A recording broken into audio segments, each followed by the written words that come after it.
How can plastic can packaging achieve both long-lasting freshness and an attractive appearance? A combined vacuuming, nitrogen filling, sealing and labeling production line provides a complete packaging solution for plastic cans from the inside out.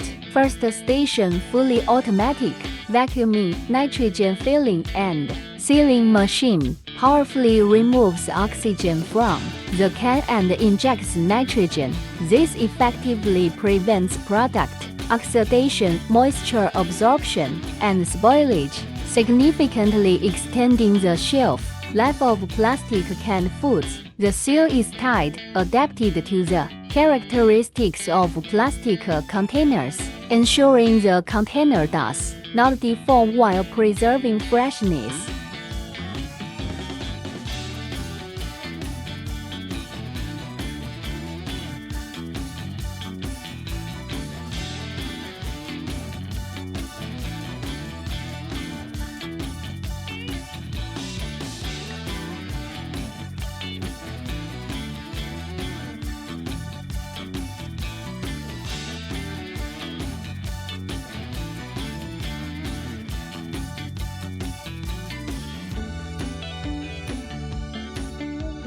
The second workstation, a fully automatic labeling machine, precisely and smoothly affixes labels to plastic containers that have undergone food preservation, sealing instantly enhancing the product's brand image and shelf appeal. From vacuuming, nitrogen filling, sealing to labeling, the entire process is automated and seamlessly integrated, highly efficient and hygienic, significantly reducing labor costs. It features internal preservation technology and an elegant external label